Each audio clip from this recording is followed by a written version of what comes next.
Welcome to e-learning academy. So students, today we will going to discuss the chapter number 5, that is oscillation. Okay, तो आज हम लोग oscillation की बात करेंगे. आप लोग स्क्रीन पे ध्यान से देखते रहेंगे स्टूडेंट्स. सो स्टूडेंट्स, यहाँ पे आप लोग को ऑसिलेशन चैप्टर यहाँ पे दिख रहा होगा आप लोगों को. ठीक है, तो मैं थिकनेस अगेन इंक्रीज़ कर लेता हूँ. थिकनेस आई होप आप लोग इसके पहले के सभी वीडियोस प्रॉपर वे में देख रहे होंगे. ठीक है, तो स्टूडेंट्स यहाँ पे बात करते हैं हम लोग महाराष्ट्र बोर्ड सिलेबस के यहाँ पे बात करने वाले हैं, जिसमें फिजिक्स हम लोग यहाँ पे डिस्कशन करेंगे बहुत ही प्रॉपर वे में. ध्यान से आप लोग को बस स्क्रीन पे ध्यान से देखते रहना है. सब कुछ आप लोग को एक्सप्लेन करूँगा मैं. ठीक है, so don't worry. So students यहाँ पे आगे मूव करते हैं. ठीक है, तो यहाँ पे थोड़ा मैं बता देता हूँ. आप देख रहे हैं e-learning अकेडमी, तो यहाँ पे आप लोग को यूट्यूब चैनल का टेलीग्राम लिंक यहाँ पे आप लोग को मिल जाएगा. वहाँ से आप लोग फॉलो कर सकते हो.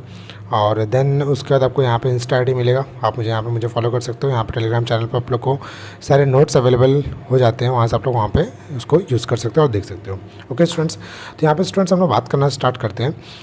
हम लोग इसमें इसके पहले 2 लेक्चर देख लिए हैं. ठीक है, आई होप आप लोगों ने पूरा कंप्लीट कर लिया होगा. अगर नहीं किया तो पहले आप लोग उसको देख कर आएंगे, तभी इसको कंप्लीट करेंगे, अदरवाइज आपको समझ में नहीं आएगा. ओके, तो स्टूडेंट्स यहाँ पे मैं आप लोग को फर्स्ट यहाँ पे डिस्कस करता हूँ. फर्स्ट यहाँ पे अपने पास है composition of 2 SHM having the same period along the same path. ठीक है, तो यहाँ पे हम लोग कंपोजिशन ऑफ 2 SHM से यहाँ पे स्टार्ट करें, जो कि एग्जाम में 4 और 3 मार्क्स के आने के चांसेस है. ओके, यहाँ पे क्या बोलते हैं, consider 2 SHM having the same period and along the same path x1 and x2. x1 and x2 के अपने पास डिस्प्लेसमेंट है. x1 एंड x2 के अपने पास डिस्प्लेसमेंट है. ओके, तो स्टूडेंट्स यहाँ पे हम लोग composition of 2 SHM are given. यहाँ पे क्या किया हम लोगों ने, 2 कंपोजिशन फाइंड आउट किया है. मीन्स क्या किया हम लोगों ने, दोनों भी डिस्प्लेसमेंट को ऐड किया हुआ है. ओके, तो यहाँ पे x क्या मिलेगा, सेम मिल गया. x यहाँ पे देखो, जो ये वाला x1 है, ये हम लोगों ने कहाँ से यूज़ किया, बाय द डिस्प्लेसमेंट फार्मूला है ना. प्रीवियस वाले वीडियो में बताया मैंने. x is equal to formula क्या था, a sin omega into t plus क्या आएगा, फाई. राइट है कि नहीं, राइट है ना. वही फार्मूला मैंने यहाँ पे यूज़ किया. फाई 1 यूज़ किया फर्स्ट के लिए, फाई 2 यूज़ किया सेकंड के लिए, और A1 A2 यूज़ किया है ना. स्टूडेंट्स, आई होप आप लोग समझ पा रहे होंगे मैं यहाँ पे डिस्कस क्या करना चाह रहा हूँ. ओके, नेक्स्ट यहाँ पे मैंने क्या किया हुआ है, यहाँ पे फार्मूला यूज़ किया. कौन सा फार्मूला बता सकते हो आप लोग, कौन सा फार्मूला यूज़ किया, साइन ए प्लस बी है ना. साइन ए प्लस बी का फार्मूला क्या होता है, साइन ए प्लस बी का फार्मूला क्या होता है, साइन ए है ना, साइन ए कॉस बी प्लस क्या आएगा, cos A into sine B है ना. तो ये फार्मूला हमने यहाँ पे यूज़ कर लिया है. राइट है कि नहीं. नेक्स्ट यहाँ पे और डिस्कशन स्टार्ट करते हैं. तो यहाँ पे हम लोग को मालूम पड़ेगा ये फार्मूला एक्सपांड करने में ये दिखेगा, और ये यहाँ पे एक्सपांड करोगे तो ये फार्मूला मिल जाएगा. राइट है कि नहीं. अब ध्यान से देखना स्टूडेंट्स, फिर मैंने क्या किया हुआ है, A1 को इंसर्ट मल्टीप्लाई किया और A2 को इंसर्ट मल्टीप्लाई किया. जैसे मैंने मल्टीप्लाई किया तो मुझे ये सब इक्वेशन यहाँ पे इस टाइप से दिखने लगेंगे. राइट है कि नहीं. अब मैं क्या कर रहा हूँ यहाँ पे, अब मैं ध्यान से सुनना, अब मैं क्या कर रहा हूँ, साइन ओमेगा टी को यहाँ से कॉमन लिया. नेक्स्ट में और कहाँ पे साइन ओमेगा टी, यहाँ पे साइन ओमेगा टी, तो साइन ओमेगा टी को कॉमन लिया. इंसर्ट में जो मल्टीप्लिकेशन फैक्टर है वो यहाँ पे मिल गया मुझे. सेम एज इट इज़ यहाँ से मैंने कॉस ओमेगा टी को कॉमन लिया, यहाँ से कॉस ओमेगा टी को कॉमन लिया, और 2 इंसर्ट फैक्टर थे उसको again same as it is लिख दिया. ओके स्टूडेंट्स, अब ध्यान सुनना मैं क्या बोल रहा हूँ कि ये वाला जो है A1 फाई है, ये क्या अपने पास कांस्टेंट वाले फंक्शन है, ये होगा अपने पास कांस्टेंट वाले फंक्शन, इसलिए मैंने इसको डिनोट किया. It is nothing but the R cos delta, और ये क्या बनेगा, आर साइन डेल्टा. राइट है कि नहीं. तो ये क्या हम लोग यहाँ पे जो भी मैंने लिखा है, it is nothing but the assumption, और क्या लेट किया मैंने, समझ में आ रहा है कि नहीं.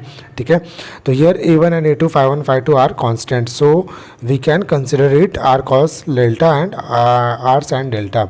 Okay, so equation number 1 and 2 मैंने इस टाइप से प्रोवाइड किया और मैंने इसको अज्यूम कर लिया था. ओके, नेक्स्ट स्टूडेंट यहाँ पे आप लोग देखोगे तो आप लोगों को मालूम पड़ेगा कि जो हम लोगों ने अज्यूम किया था उसको मैंने यहाँ पे फिर से लिखा आर कॉस डेल्टा, और यहाँ पे लिखा आर साइन डेल्टा. कैसे लिखा मैंने, जैसे कि प्रीवियस वाले में, आई होप आप लोग को पता चल रहा होगा कि यहाँ पे जो मैंने अज्यूम किया था, ये पूरे फैक्टर को जो अज्यूम किया था वही मैंने यहाँ पे लिखा. ये जो पूरे फैक्टर को अज्यूम किया था उसको मैंने यहाँ पे लिखा. ओके, बहुत ही सिंपल है स्टूडेंट्स, आप लोग बस ध्यान से देखते रहेंगे. नेक्स्ट यहाँ पे अपने पास क्या है कि जो यहाँ पे अजम्पशन था, मैं यहाँ से क्या अज्यूम कर लिया, अब आर को मैंने कॉमन ले लिया. आर को मैंने कॉमन ले लिया तो इनसाइड में हमको ये मिलेगा. ये फार्मूला अगर आपको याद होगा तो पता चलना चाहिए कौन सा फार्मूला मैंने यूज़ किया, sign A cos B plus cos A sine B. तो क्या मिल गया, साइन ए प्लस बी. राइट है कि नहीं, ओमेगा टी प्लस डेल्टा मिल गया है ना.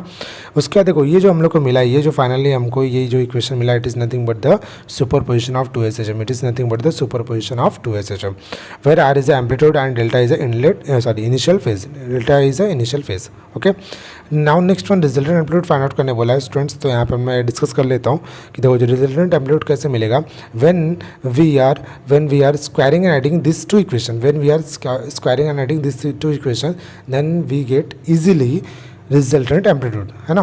देन नेक्स्ट क्या हो जाएगा, capital R is equals to under root of R sine delta the whole square plus R cos delta the whole square, right है कि नहीं। उसके बाद देखो लेफ्ट साइड को जिस टाइप से हम लोग ने लेफ्ट साइड को देखो, ये आई होप आप लोगों को समझ में नहीं आ रहा होगा।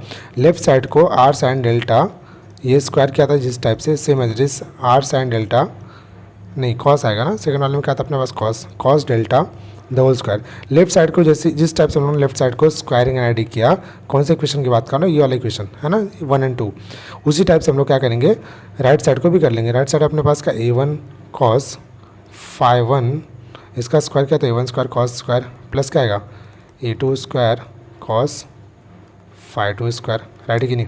तो कुछ इस टाइप से हम लोग को यहाँ पे मिल जाएगा। ओके तो स्टूडेंट्स हम लोग डायरेक्टली यहाँ पे ऐसे स्क्वायरिंग लिख सकते हैं या नहीं, बिल्कुल नहीं लिख सकते, समझ में आ रहा है कि नहीं। ऐसा लिख सकते हैं बिल्कुल नहीं, कैसे करेंगे फिर इसको। अगर आप लोग को पता होगा कि ये पूरे पार्ट को मैं, ये पूरे पार्ट को क्या समझूंगा, it is nothing but the square, and ये पूरे पार्ट को क्या समझूंगा, it is nothing but the square. इस टाइप से हम लोग को स्क्वायरिंग एंड एडिंग कर लेना है। ओके जैसे स्टूडेंट्स स्क्वायरिंग एडिंग करोगे और सिंप्लीफाई कर लोगे ना, तो आप लोग को ये फंक्शन यहाँ पे मिल जाएगा, ठीक है।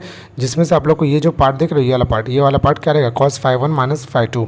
अगर आप लोग को याद होगा तो इसका फॉर्मूला क्या होता है, cos A minus cos B का फॉर्मूला क्या होता है, cos A minus cos B का फॉर्मूला क्या होता है, cos A cos B plus cos A cos B plus क्या आएगा, इधर माइनस है तो प्लस होगा ना, क्या आएगा साइन ए साइन बी, है ना।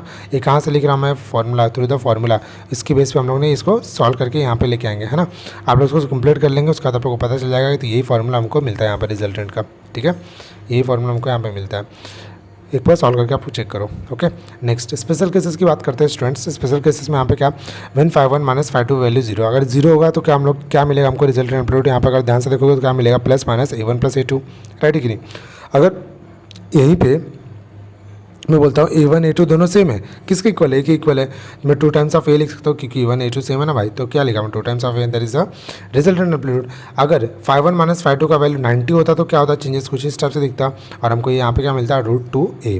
अगर 180 होता तो हमको ये माइनस के नेगेटिव फॉर्म में मिलता, और यहाँ पे मिलता क्या a1 माइनस a2, और यहाँ पे रिजल्टेंट एम्पलीट्यूड क्या मिलेगा 0, ठीक है। सो this is nothing but the minimum amplitude and it is nothing but the maximum amplitude. Okay students, तो यहाँ पे मैक्सिमम मिलता है, यहाँ पे मिनिमम मिलता है।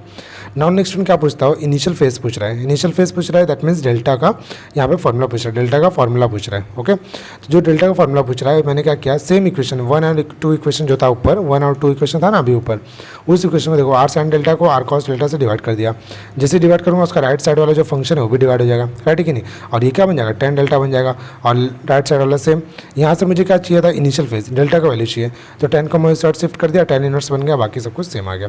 ओके स्टूडेंट्स, आई होप आप लोग समझ पा रहे होंगे। तो यहाँ पे किस टाइप से हम लोगों ने डेल्टा का फॉर्मूला कैलकुलेट कर लिया। नेक्स्ट स्टूडेंट यहाँ पे डिस्कस करते हैं energy of particle. Energy of particle यहाँ पे क्या बोलता है, ध्यान सुनना। When a particle performing SHM then it possess both kinetic and potential energy. तो जब भी कोई भी पार्टिकल परफॉर्म करेगा एसएचएम, तो वहाँ पे काइनेटिक और पोटेंशियल एनर्जी दोनों भी क्या होते हैं, दोनों भी पिक्चर में आ जाते हैं, ठीक है। ध्यान सुना, velocity of particle performing SHM formula क्या है, v is equals to omega under root of a square minus x square, है ना। प्रीवियस वाले वीडियो में बताया मैंने, उसी को मैंने क्या किया, a omega cos omega t plus 5 के फॉर्म में लिखा। कैसे मिलता है ये बताओ, कैसे मिलता है, क्योंकि डिस्प्लेसमेंट का फॉर्मूला क्या है अपने पास, a sine omega t plus 5, है ना, बताया ऑलरेडी। इसी को मैंने डेरिवेट किया तो मुझे वेलोसिटी मिल गया, राइट है कि नहीं। और काइनेटिक एनर्जी का फॉर्मूला क्या है, half mv square which is equal to 1/2 mv को देखो ये वाले को हम लोगों ने स्क्वायर टर्म में ऐसे लिखा, राइट है कि नहीं। Then next one m omega square को हम क्या बोलते हैं, k, it is nothing but the k, है ना। तो यहाँ पे k लिखा और काइनेटिक एनर्जी का फॉर्मूला हमको यहाँ पे मिलता है। सो this is nothing but the equation number 1। Now next one, अगर डिस्प्लेसमेंट के अलॉन्ग, अगर डिस्प्लेसमेंट होता है यही, है ना, अगर यही डिस्प्लेसमेंट होता है और जो वेलोसिटी मैंने यहाँ पे फाइंड आउट किया डिस्प्लेसमेंट, इसको यहाँ पे डिफ्रेंशिएट करते हैं, है ना, डिफ्रेंशिएट करके वेलोसिटी ला देते हैं हम, राइट है कि नहीं। तो क्या मिलता है, a omega cos omega t plus 5, right है कि नहीं। उसमें से अगर बोलोगे कि सर मुझे उससे काइनेटिक एनर्जी फाइंड आउट करना है, तो मैं क्या करूँगा, देखो मैं क्या करने वाला हूँ, ओमेगा को m से मल्टीप्लाई किया तो क्या बनेगा, ये तो एज इट इज रहेगा, है ना। तो ये एज इट इज रहेगा, बट यहाँ से जब रिमूव होगा तो बाहर क्या है, स्क्वायर है ना, तो ये बाहर रिमूव है तो a स्क्वायर ओमेगा स्क्वायर बन जाएगा, but omega square into m क्या बनता है, k, राइट है कि नहीं। तो इसको मैं इक्वलाइज करूँगा तो यहाँ पे जो काइनेटिक एनर्जी का फॉर्मूला फाइंड आउट किया, it is nothing but the in the terms of phase angle, in the terms of phase angle. Okay now students ध्यान से स्क्रीन पे देखते रहेंगे। फॉर एग्जांपल मैं कंसिडर कर रहा हूँ कि जो बॉब है अपने पास, बॉब का मूवमेंट कुछ इस टाइप हो रहा है और कुछ इस टाइप हो रहा है, राइट है कि नहीं।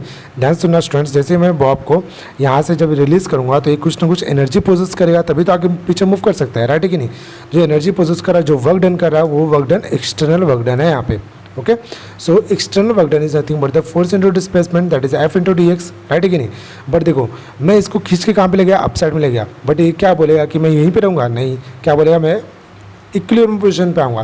तो इक्विलिब्रियम पोजीशन पे आएगा तो उसके लिए क्या करना पड़ेगा, उसको फोर्स के अपोजिट मूव डायरेक्शन मूव करना पड़ेगा। तो इसलिए यहाँ पे साइन हम लोगों ने नेगेटिव प्रोवाइड किया, तो एफ इंटू क्या आ गया माइनस डी एक्स, है ना।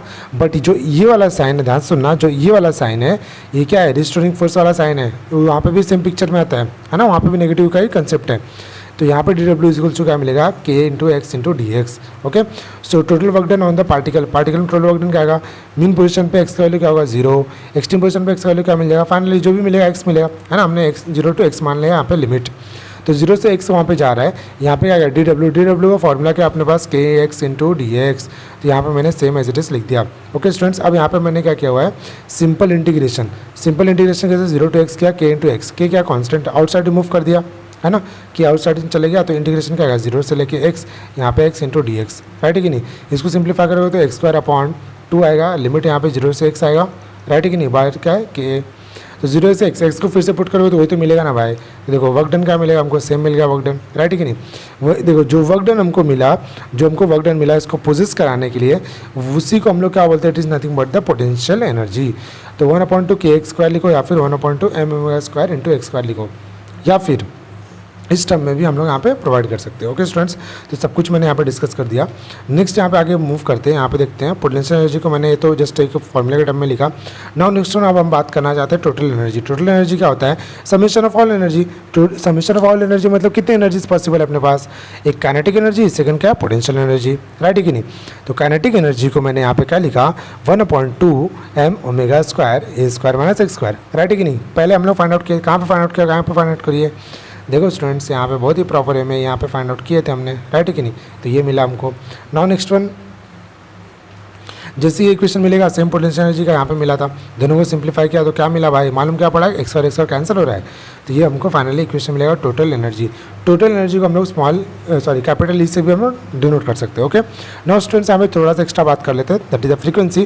फ्रीक्वेंसी क्या होता है, omega is equals to 2πn, omega equal to 2πn, है ना। तो omega is equals to 2πn अगर ऐसा होता है तो हमारे पास टोटल एनर्जी का फॉर्मूला क्या है, 1/2 एम ओमेगा स्क्वायर इंटू ए स्क्वायर, राइट है कि नहीं। तो ओमेगा की प्लेस पे मैं क्या लिख रहा हूँ, 2πn लिख रहा हूँ। तो 2πn का स्क्वायर किया, 4π स्क्वायर एन स्क्वायर हो गया, ए स्क्वायर हो गया, राइट है कि नहीं। इसको और सिंप्लीफाई करोगे तो एनर्जी का इक्वेशन 2π स्क्वायर एम इंटू ए स्क्वायर अपॉन टी स्क्वायर आ गया, राइट है। इसको सिंप्लीफाई कर लिया तो ये इक्वेशन हमको मिल गया। तो यहाँ पे हम लोगों ने एनर्जी फाइंड आउट किया in the terms of time period, in the terms of amplitude, in the terms of time क्या है, मास, राइट है कि नहीं। तो यहाँ पे हम लोगों ने कुछ अलग अलग फॉर्म में एनर्जी के इक्वेशन फाइंड आउट कर लिए। नेक्स्ट स्टूडेंट्स हम लोग बात करते हैं सिंपल पेंडुलम, मोस्ट इंपॉर्टेंट होने वाला है दिस ईयर बोर्ड एग्जाम के लिए, मोस्ट इंपॉर्टेंट सिंपल पेंडुलम। तो समझते हैं स्टूडेंट सिंपल पेंडुलम होता क्या है। तो यहाँ पे मैंने एक पेंडुलम के लिए इस टाइप से डायग्राम ड्रॉ किया, यहाँ पे देखो ये क्या किया मैंने, फिक्स करके रखा हुआ है ना, जिसको हम लोग बोलते हैं it is nothing but the rigid support. Okay students, तो यहाँ पे देखो ये बॉब अटैच किया, उसके पहले यहाँ पढ़ लेते क्या बोल रहा है। An ideal simple pendulum is a heavy practical suspended bye a massless inextensible flexible string from rigid support. तो कैसा है, मासलेस है ना, किसकी बात कर रहा है, स्ट्रिंग का। और कैसा इनएक्सटेंसिबल है, उसको एक्सटेंड नहीं कर सकते हम लोग, समझ में आया। नेक्स्ट कैसा है, फ्लेक्सिबल है ना। नेक्स्ट देखो और क्या बोलता है, practical simple pendulum is a small heavy sphere, है ना, उसको जिसको बोलते हैं बॉब बोलते हैं, इसी को हम बॉब बोल रहे हैं, इसको ही बॉब बोल रहे हैं। ओके, बॉब को अटैच किया हुआ है, suspended bye a light and inextensible string from a rigid support. Okay, तो स्टूडेंट्स यहाँ पे ध्यान से देखते रहेंगे, यहाँ पे क्या बोला, बॉब से अटैच किया हुआ है, उसको आगे पीछे मूव कराया हमने। ध्यान से सुनना, जब ये अपने इक्विलिब्रियम पोजीशन पे है तो एक्स का डिस्प्लेसमेंट क्या है, इसका 0 है। जब ये इस पोजीशन पे पहुंचेगा, ध्यान सुनना, जब इस पोजीशन पे बॉब पहुंच गया तो ये क्या करेगा, इसका कुछ ना कुछ बॉब का वेट होगा, है ना। बॉब का वेट कहाँ पे एक्ट करेगा, डाउनवर्ड, mg आएगा, राइट है कि नहीं। ठीक है, mg डाउनवर्ड एक्ट कर रहा है, बट ये जो स्ट्रिंग है, स्ट्रिंग के ऊपर क्या एक्ट कर रहा है, टेंशन एक्ट कर रहा है, स्ट्रिंग के ऊपर क्या एक्ट कर रहा है, टेंशन। ध्यान सुना स्टूडेंट्स, जब ये पूरा का पूरा ये स्ट्रिंग इस साइड मूव करेगा, कुछ ना कुछ एंगल भी फॉर्म करेगा, है ना, that is a theta. Okay, अब ध्यान सुनना स्टूडेंट्स, जब mg यहाँ पे एक्ट कर रहा है, जब mg यहाँ पे एक्ट कर रहा है तो ये क्या बनेगा, थीटा। ये क्या बन जाएगा, थीटा। कैसे मालूम पड़ रहा है, देखो ये अगर थीटा बन रहा है तो ये भी क्या बना है, theta. Bye corresponding angle 10th में हमने पढ़ा था, ठीक है। जिस साइड के अलॉन्ग थीटा रहेगा वो हमेशा क्या बन दिखाएगा, कॉस। तो क्या बन गया, mg कॉस थीटा। रिमेनिंग क्या बन जाएगा, mg साइन थीटा। तो mg कॉस थीटा मिला, यहाँ पे mg साइन थीटा मिल गया। ओके, अब देखो ये जो लेंथ देख रहे हो आप लोग, ये लेंथ किसका लेंथ है, ये यहाँ से यहाँ तक का लेंथ किसका लेंथ है, ये length of the string. Okay students, so this is nothing but the diagram of simple pendulum. Okay next और इसमें बात करते हैं, इसमें किसने क्या क्या बोला है। टोटल हमको यहाँ पे कितने फोर्सेस दिख रहे हैं at extreme position, 2 forces are acting. First force क्या है, due to the tension in a string towards the support. कहाँ पे एक्ट कर रहा है, सपोर्ट के टुवर्ड्स साइड में, है ना। देखो ना ये टेंशन कहाँ पे जा रहा है, सपोर्ट के पास जा रहा है। ओके नेक्स्ट यहाँ पे क्या mg वेट है, राइट है कि नहीं। mg वेट देखो, mg का 2 कंपोनेंट हमको मिल रहा है, एक वर्टिकल कंपोनेंट एक हॉरिजॉन्टल कंपोनेंट। वर्टिकल कंपोनेंट क्या है अपने पास, mg cos theta along the string, है ना। नेक्स्ट यहाँ पे क्या है mg sin theta perpendicular to the string, तो दोनों को हम लोग भी यहाँ पे यूज़ कर लेंगे। ओके स्टूडेंट्स, अब यहाँ पे हम लोग बात करते हैं लेंथ ऑफ सिंपल पेंडुलम। तो लेंथ ऑफ पेंडुलम क्या है, distance of point suspension and centre of gravity of bob, where m is the mass of bob, t is the tension of string and theta is the angular amplitude. Okay so restoring force का formula क्या होता है, physicals to minus mg sin theta, हम ना first video में हमने पढ़ लिया है ना स्टूडेंट्स। नेक्स्ट ध्यान से देखना, देखो एफ इक्वल टू क्या minus mg sin theta. If theta अगर थीटा 10 डिग्री से कम हो गया तो वहाँ पे हम लोग बोलेंगे sin theta is nearly equal to the theta. Okay तो यहाँ पे 10 डिग्री से अगर कम हो जाए तो sin थीटा की प्लेस पे मैं क्या लिख दूंगा, थीटा लिख दूंगा। देखो सेम एज इट इज लिखा मैंने यहाँ पे, राइट है कि नहीं। नाउ नेक्स्ट वन, ध्यान सुनना स्टूडेंट्स, यहाँ पे मैं अगर थीटा की बात करता हूँ तो देखो फॉर एग्जाम्पल पोजिशन मैंने अपना जर्नी यहाँ से स्टार्ट किया और ऐसे मूव करना स्टार्ट किया और यहाँ पे पहुँच गया, है ना। तो मेरा मूवमेंट इस साइड हो रहा है, तो पॉइंट ए से पॉइंट बी पर हम चलेगा, राइट है कि नहीं। ये डिस्टेंस क्या आर है ना। तो यहाँ पे अगर मैं बोलूँगा कि सर मुझे, अगर आप बोलते हो कि सर मुझे यहाँ पे एंगुलर डिस्प्लेसमेंट मिल रहा है, यस, तो यहाँ पे हम लोग एंगुलर डिस्प्लेसमेंट ही समझ रहे थे। तो थीटा इज इक्वल्स टू क्या मिलेगा, x upon L, where is a theta, theta is nothing but the arc of circle upon क्या आएगा, रेडियस। बट यहाँ पे एल के टर्म में हम लोग बात कर रहे हैं, तो थीटा इक्वल टू क्या मिल रहा है, x बाय एल मिल रहा है। ओके नेक्स्ट वन देखो, f इक्वल टू क्या आएगा, minus mg into x by L. जो थीटा यहाँ पे लिख रहे थे उसको हम लोग ने x अपॉन एल के फॉर्म में प्रोवाइड कर दिया। देखो mg तो कांस्टेंट होता है, g कांस्टेंट होता है, बट l भी कांस्टेंट होगा स्ट्रिंग का, बट चेंज कौन करने वाला है, x चेंज करने वाला है ना।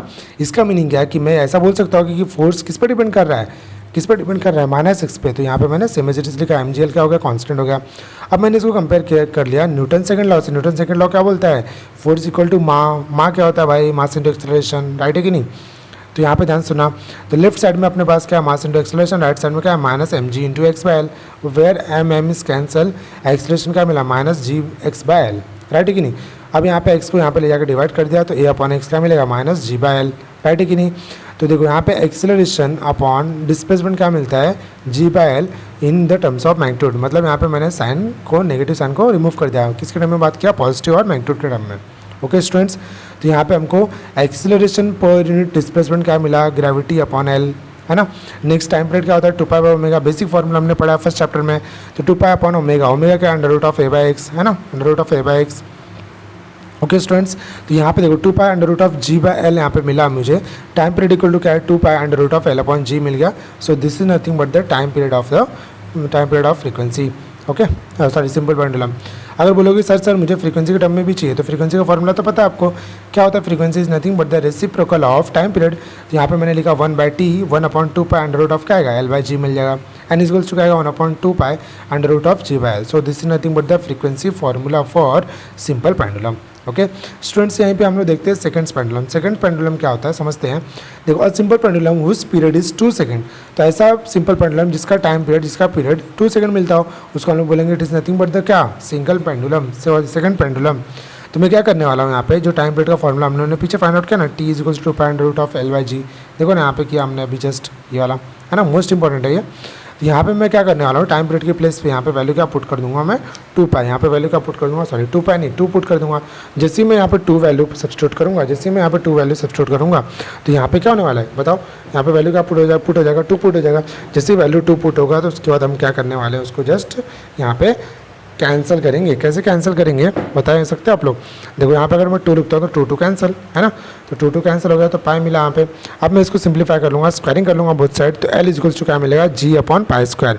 तो एल इजिकल्स टू जो जी अपॉन पाई स्क्वायर मिल रहा है, यहाँ पे मुझे क्या मिला, length of the second pendulum, g is the acceleration due to gravity, pi square तो आपको पता ही है। ओके स्टूडेंट्स, नेक्स्ट यहाँ पे इसके डिस्कस कर लेते हैं, what is the basic difference of conical pendulum and simple pendulum. Okay देखो, conical pendulum is nothing but the trajectory and the plane of motion of bob is horizontal circle, and the simple pendulum क्या है, trajectory and the plane of motion of the bob of vertical circle. Okay, तो ये I hope आप लोगों को समझ में आ गया रहेगा, नहीं समझ में आया तो ऊपर देख लेंगे यहाँ पे, है ना। देखो कोनिकल पेंडुलम क्या होता है, ध्यान से सुना स्टूडेंट्स, कोनिकल पेंडुलम क्या होता है। फॉर एग्जांपल यहाँ पे यहाँ पे फिक्स करके रखा हुआ है, यहाँ पे स्ट्रिंग है, ठीक है।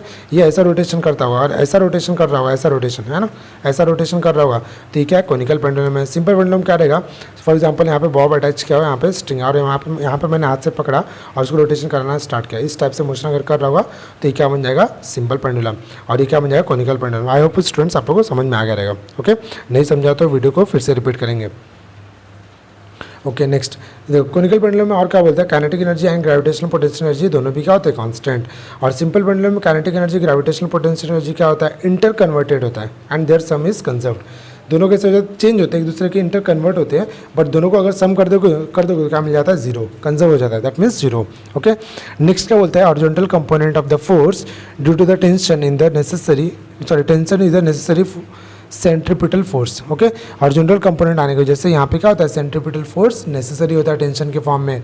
नेक्स्ट यहाँ पे क्या होता है, tangential component of weight is the governing force of the energy conservation during the motion. Okay, next period यहाँ पे क्या दिया, formula 2π√L cos theta upon g, और यहाँ पे 2π√L/g। String always makes a fixed angle which the horizontal and can never be horizontal. Okay, तो string हमेशा कैसा एंगल जनरेट करेगा, हॉरिजॉन्टल के साथ में एंगल जनरेट करेगा, बट वो हॉरिजॉन्टल खुद बन जाएगा क्या, नहीं। नेक्स्ट क्या, with large amplitude the string can be horizontal at some instances. तो अगर ज़्यादा एम्पलीट्यूड दे दोगे तो कहीं कहीं पे क्या होगा, वो कुछ ना कुछ सम इंस्टेंस के लिए, सम टाइम के लिए, सम मोमेंट ऑफ टाइम के लिए वो क्या हो जाएगा, हॉरिजॉन्टल होने के चांसेस रहते हैं। किसमें पढ़ रहे हैं हम लोग, सिंपल पेंडुलम के। ओके, नेक्स्ट क्या बोलता है, during the discussion for the both we have to ignore the stretching of the string and the energy spent for it. However, the string is always stretched, otherwise it will never have a tension except at the extreme position of a simple pendulum. Also, non-conservative forces like air resistance are neglected. Okay? I hope students आप लोग समझ करेंगे। Next यहाँ पे discuss करना start करते हैं angular SHM and it's differential equation. Okay, तो समझते हैं। देखो यहाँ पे क्या किया हुआ है स्टूडेंट्स, है ना, देखो कुछ भी आ गया यहाँ पे क्या हुआ है, यहाँ पे फिक्स करके रखा हुआ है, ठीक है। यहाँ पे देखो ये डिस्क टाइप यहाँ पे रखा है, देखो डिस्क टाइप को जैसे मैंने इस साइड रोटेट किया तो क्या होगा, ये ऐसे रुक जाएगा, नहीं, क्या करेगा, ये फटाफट इस टाइप से वाइब्रेशन करना स्टार्ट करेगा, आगे पीछे वाइब्रेशन करना स्टार्ट कर, रोटेशन के फॉर्म में ऐसे से वाइब्रेशन स्टार्ट करेगा, राइट है कि नहीं। तो उसी एक्सपेरिमेंट को हम लोग यहाँ पे समझेंगे। जब ये रोटेशन करना स्टार्ट करता है, इसका मीनिंग क्या है, ये टॉर्क जनरेट कर रहा है, इसका मीनिंग क्या है, टॉर्क जनरेट कर रहा है। सो दिस इज नथिंग बट, ये साइन है क्या है, टाउ साइन है ना, इस साइन को हम बोलते हैं tau, it is representation for the torque. Okay, next देखो स्टूडेंट्स क्या बोलता है, डिस्क इज स्लाइटली ट्विस्टेड, जो हम लोग आगे पीछे कर रहे हैं ना, इसको पकड़ के घुमा रहे जो, ठीक है, वो क्या मतलब कर रहे हैं, ट्विस्ट कर रहे हैं। तो if the disc is twisted about the axis along the wire and released, it performs the rotational motion partly in clockwise and anti clockwise. तो क्लॉकवाइज एंटी क्लॉकवाइज में फटाफट क्या करेगा, रोटेशन करेगा। Okay, since such oscillation are called as angular oscillation or torsional oscillation. I hope students आपको समझ में आ गया रहेगा। Okay, so tau is directly proportional to the minus theta क्या, जिस डायरेक्शन में मूव करेंगे उसके अपोजिट में मूव करेगा, राइट है कि नहीं। तो साइन हमको प्रोवाइड करना पड़ेगा ना भाई, ठीक है। डायरेक्टली प्रोपोर्शनल साइन मूव क्या इक्वल टू आ गया minus C into theta. C is the restoring torque per unit angular displacement and C is nothing but the proportionality constant. Tau equal to क्या मिल रहा है, minus C into theta. Okay students, अब मैं यहाँ पे बेसिक यूज़ करूँगा, torque is acting on the body. अगर किसी भी बॉडी पे टॉर्क अप्लाई करेगा तो आई इंटू क्या होता है, अल्फा, है ना, फर्स्ट चैप्टर। तो लेफ्ट साइड दोनों का सेम है, तो राइट साइड क्या होगा, सेम हो जाएगा, माइनस सी इंटू थीटा। यहाँ पे मैंने इसको सिंप्लीफाई किया, राइट साइड में शिफ्ट किया तो प्लस हो गया, और अल्फा को मैं क्या लिखा, एंगुलर के टर्म में D square theta upon D T square, और यहाँ पे C theta is it is. So this is nothing but the again equation हमको मिल रहा है, it is nothing but differential equation for angular system, है ना। इसी टाइप से हम लोग को लीनियर सिस्टम का भी मिला था, है ना। नहीं पता है तो फर्स्ट वीडियो देख लेंगे। अल्फा का फॉर्मूला हमको मिला D square theta upon D T square, है ना। अब देखो यहाँ से अगर मैं अल्फा फाइंड आउट करना चाहूँगा, यहाँ से अल्फा, तो क्या मिलेगा अल्फा, देखो ध्यान से सुनना, देखो I is equals to alpha है अपने पास, इक्वल टू क्या आएगा, माइनस सी इंटू थीटा। तो अल्फा इज इक्वल्स टू क्या होगा, माइनस सी थीटा, है ना, सी इंटू थीटा डिवाइड बाय क्या आ जाएगा, आई आ जाएगा। तो यहाँ पे अल्फा हमको मिल रहा है ना, ये वाला formula. Okay, where C I R constant, C and I, C क्या कॉन्स्टेंट है एंड आई क्या है, आई बता सकते हो क्या है, moment of inertia. Okay, so angular acceleration alpha is directly proportional to the theta and its direction is opposite to the rate of angular displacement, hence oscillatory motion is called angular SHM. इसीलिए हम लोग क्या बोलते हैं, angular displacement यहाँ पे depend करता है, इसलिए हम लोग क्या बोलते हैं, it is nothing but the performing angular SHM. Okay students, next हम लोग बात करते हैं मैग्नेट वाइब्रेटिंग इन यूनिफॉर्म मैग्नेटिक फील्ड। ओके। तो स्टूडेंट्स यहाँ पे मैंने क्या किया हुआ है, एक मैग्नेट रखा हुआ है, यहाँ पे आपको दिख रहा होगा, ये मैग्नेट रखा हुआ है यहाँ पे, है ना। ये जो लाइन दिख रहा है आपको, ये लाइन क्या है, मैग्नेटिक फील्ड का लाइन है। ओके, अब ध्यान से सुनना स्टूडेंट्स, के ऊपर जो यहाँ पे एक्ट कर रहा है, it is nothing but the electrostatic energy, it is nothing but the electrostatic और मैग्नेटिक फील्ड एनर्जी। ओके, इसके बीच में देखो यहाँ से पूरा ये जो डिस्टेंस है, डिस्टेंस पूरा दोनों के बीच का डिस्टेंस क्या होगा, 2L is a dipole length. Okay, I hope आप लोगों ने फिजिक्स 2 में पढ़ा हुआ है सब। Magnet operating in uniform magnetic field, आप यहाँ पे बात करना स्टार्ट करते हैं students. Bar magnet is freely suspended in uniform magnetic field, consider mu, है ना, ये म्यू सिंबल है, मैग्नेटिक डायपोल मोमेंट है, and B is the magnetic field. So magnetic dipole moment of this torque is, formula क्या है, torque is equals to mu B sine theta, है ना। ये कहाँ से मिला हमको, फिजिक्स 2 से, हमने यहाँ से उठाया, समझ में आ रहा है कि नहीं। If theta is again theta very small रहेगा तो sine theta is nearly equal to the theta, है ना। अब मैं साइन थीटा के प्लेस पे क्या लिख दूँगा, थीटा, तो टॉर्क इज इक्वल्स टू क्या आ गया, mu B into theta. Next student से बात करते हैं angular SHM. Angular SHM is defined as a, definition यहाँ पे लिखा है, defined as the oscillatory motion of a body in which torque of angular acceleration directly proportional to the angular displacement and its direction is opposite to that of angular displacement.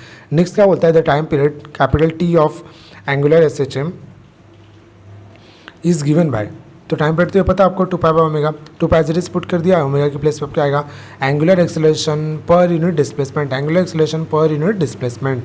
Okay students, तो यहाँ पे हम लोगों ने उसको provide कर दिया। Next क्या यहाँ पे restoring torque, restoring torque is in anticlockwise, anticlockwise torque का फॉर्मूला क्या है, I into alpha. Okay, I into alpha minus mu B theta आ गया। मैंने उसके बाद क्या किया हुआ है, minus mu B theta formula मिल रहा है हमको ना, basic formula. Alpha is equals to क्या लिखा मैंने, देखो अल्फा इज इक्वल्स टू यहाँ पे क्या लिखा है, इसको सिंप्लीफाई कर दिया, इसको सिंप्लीफाई करके ऐसा दिखेगा मुझे, है ना। तो अल्फा इक्वल टू क्या है, minus mu B upon I into theta, है ना। इसको इस साथ में इक्वलाइज करोगे तो अल्फा अपॉन थीटा, अगर थीटा को यहाँ पर रिप्लेस करो तो अल्फा अपॉन थीटा क्या, minus mu B upon I. Torque का फॉर्मूला क्या था, 2 pi upon under root of क्या था, angular acceleration per unit angular displacement. Alpha theta को मैंने क्या निकाला, म्यू बी अपॉन आया, तो इसको सिंप्लीफाई करेंगे, 2 पाई अपॉन में क्या आएगा, अंडर रूट ऑफ, बोलो म्यू बी अपॉन क्या आएगा, आई। वेरी गुड, समझ में आ रहा है कि नहीं। अब मैंने इसको क्या कर लिया, टाइम पीरियड के फॉर्म में यहाँ पे फाइंड आउट कर लिया फाइनली। ओके स्टूडेंट्स, बहुत सिंपल था, है ना। नेक्स्ट बात करते हैं स्टूडेंट्स डैम्प ऑसिलेशन। ओके, समझते हैं डैम्प ऑसिलेशन। तो यहाँ पे क्या किया, मैंने आगे रिजिड सपोर्ट लगाया, बीच में स्प्रिंग अटैच किया, स्प्रिंग के बाद यहाँ पे एक ब्लॉक रखा है और उसके नीचे मैंने कुछ यहाँ पे रोटेशन वाला पार्ट रखा है जो कि मूव करता है। ओके, और यहाँ पे क्या रखा है, इसके अंदर ये वेन है ना, इसको वेन बोल रहे हैं। इसके अंदर क्या कंटेनर के फॉर्म में रखा है और उसके अंदर वाटर प्रेजेंट है। ओके, तो इसको रोटेशन कराएंगे तो हम लोग को क्या होगा, मोशन यहाँ पे बताएगा, है ना। ध्यान सुना स्टूडेंट्स, डैम्प और अनडैम्प में बेसिक डिफरेंस क्या है। अनडैम्प क्या होता है, अनडैम्प्ड ऑसिलेशन क्या होता है, एम्पलीट्यूड कांस्टेंट होता है। अनडैम्प्ड में ऑसिलेशन क्या होता है, एम्पलीट्यूड कांस्टेंट होता है। बट डैम्प ऑसिलेशन में क्या होता है, एम्पलीट्यूड क्या होता है, डिक्रीज होता है। एम्पलीट्यूड क्या होता है, डिक्रीज होता है। ठीक है, तो यहाँ पे देखो स्टूडेंट्स, जिससे मैं इसके अंदर रोटेशन अगर कराता हूँ ना, इसको रोटेशन कराता हूँ, अगर इस टाइप से रोटेशन कराता हूँ तो क्या करेगा, आगे पीछे फटाफट रोटेट करेगा। बट क्या हमेशा सेम इंटेंसिटी से रोटेट करेगा, नहीं। क्या करेगा, धीरे धीरे डिक्रीज होगा, राइट है कि नहीं। सेम एज इट इज़ अगर मैं एम्पलीट्यूड की बात करूँ, देखो एम्पलीट्यूड के साथ में इस टाइप से धीरे धीरे क्या होगा, डिक्रीज होना स्टार्ट करेगा, राइट है कि नहीं, through out the time. So displacement against the जो टाइम ग्राफ है धीरे धीरे क्या होगा, इस टाइप से हमको डिक्रीज होते हुए और पैराबोलिक फॉर्म कर्व फॉलो करते हुए दिखेगा।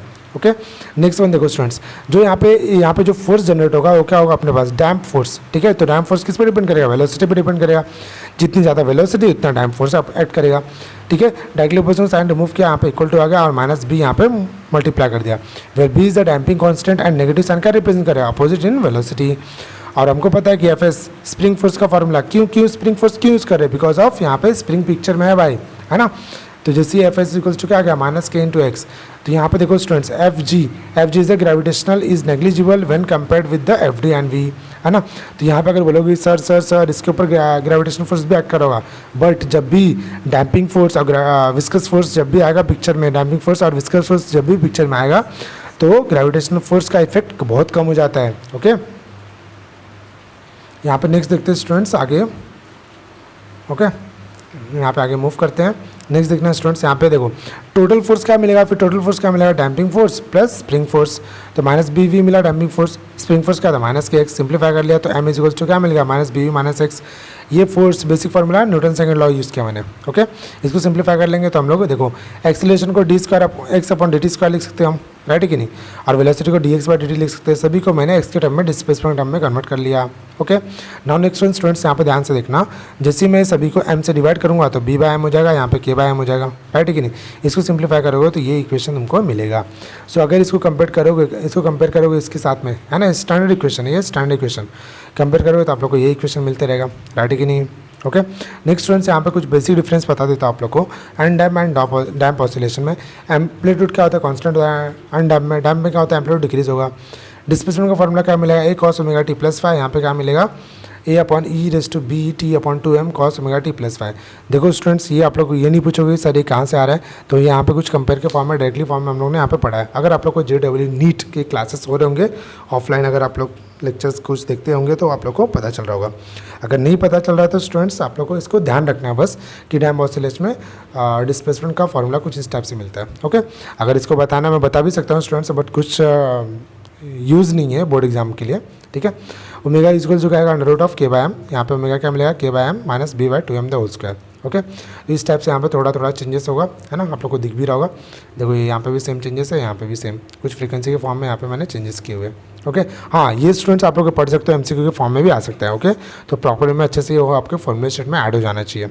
ओके स्टूडेंट्स, नेक्स्ट है फ्री और natural vibration consider all in vacuum. Okay, देखो students, when oscillator is allowed to oscillate by displacing the position from equilibrium position, it oscillate with frequency which is equal to the natural frequency of oscillator. Such oscillation is called a free oscillation. Okay, अगर कोई भी देखो कोई भी vibration अगर automatically अपने आप हो रहा है तो उस टाइम में ऑसिलेशन जनरेट करेगा। ओके, उस ऑसिलेशन हम लोग क्या बोलेंगे, फ्री ऑसिलेशन और नेचुरल ऑसिलेशन। ओके, जहाँ पे एम्पलीट्यूड क्या होगा, कांस्टेंट होगा, जहाँ पे एम्पलीट्यूड क्या होगा, कांस्टेंट होगा। ओके स्टूडेंट्स, इसको हम लोग और डिटेल में स्टार्ट करेंगे नेक्स्ट चैप्टर में। नेक्स्ट चैप्टर कौन सा, superposition of wave. Okay, next force oscillation में एम्पलीट्यूड क्या होगा, स्मॉल होगा, और omega N is not equal to the omega. अगर omega N not equal to omega है मतलब क्या, एक्सटर्नल पीरियोडिक फोर्स फ्रीक्वेंसी का यहाँ पे बात कर रहा हूँ। ओके, नेक्स्ट यहाँ पे स्टूडेंट्स रेजोनेंस क्या होता है, जब भी नेचुरल फोर्स फ्रीक्वेंसी और जो अपने पास जो नॉर्मल फ्रीक्वेंसी मिल रहा है, दोनों फ्रीक्वेंसी अगर इक्वल होता है तो उस टाइम हम लोग बोलेंगे it is nothing but the reaching the resonance point. Okay, for example अगर कोई भी ट्यूनिंग फोर्क है उसका फ्रीक्वेंसी सेम अदर वाले ट्यूनिंग फोर्क में मिल जाता है, दोनों ट्यूनिंग फोर्क का फ्रीक्वेंसी सेम हो जाता है, इसका मीनिंग क्या है, वो रेजोनेंस को टच कर रहा है, उस सिचुएशन को रेजोनेंस बोलते हैं। ओके, बहुत ही डिटेल स्टडी करेंगे हम लोग इसके बारे में नेक्स्ट चैप्टर में, इसलिए मैंने इसको थोड़ा सा फटाक से बताया आप लोगों को। Okay, so thank you students, आज हम लोग ने लेक्चर नंबर 3 पूरा कंप्लीट कर लिया। नेक्स्ट न्यू लेक्चर हम लोग स्टूडेंट्स देखेंगे इसके न्यूमेरिकल्स जो भी ऑसिलेशंस करेंगे। अगर स्टूडेंट्स आप लोग को जरा भी वीडियो हेल्पफुल लग रहा होगा, अगर अच्छी लग रहा है तो प्लीज़ वीडियो में एटलीस्ट एक कमेंट जरूर करेंगे, ठीक है। देखो स्टूडेंट्स, आपको कमेंट से बहुत ही मोटिवेशन मिलता है मुझे, जिसकी वजह से आप लोग को वीडियो टाइम टू टाइम मिलते रहते हैं, ठीक है। और स्टूडेंट्स यहाँ पे थोड़ा सा आप लोग को नॉइस आया रहेगा, जो कि रेनी सीजन में मैं वीडियो बना रहा हूँ तो थोड़ा बहुत नॉइस कभी कभी आ जाता है ना। अभी पता नहीं हमको कि बारिश कब आ जाएगी, इसके अकॉर्डिंग थोड़ा सा प्रॉब्लम आ सकते हैं। ओके स्टूडेंट्स, तो आई होप आप लोग ने पूरे वीडियो को एंजॉय किया रहेगा। अगर आप लोग वीडियो को एंजॉय कर रहे हो, मस्त मज़ा आ रहा है आप लोग को, तो जरूर कमेंट करके बताएंगे स्टूडेंट्स कैसे आप लोग को वीडियो लेक्चर्स लग रहे हैं। ओके, और जरूर अपने फ्रेंड्स को मैक्सिमम शेयर करिए, ठीक है, मैक्सिमम शेयर करिए, चैनल को सब्सक्राइब करिए, ठीक है, और टेलीग्राम चैनल को ज्वाइन कर लीजिए। So bye bye everybody, take care. मिलेंगे नेक्स्ट लेक्चर में नए कंसेप्ट के साथ में। तब तक के लिए आप लोग अपने पूरे नोट्स को रिवीजन करते रहे या फिर वीडियो को रिपीट करते रहे, बार बार रिपीट करते रहोगे तो आप लोग को ऐसी सभी चीज़ें याद होती चली जाएंगी। Okay, so finally bye bye everybody, take care, thank you, मिलेंगे नेक्स्ट लेक्चर।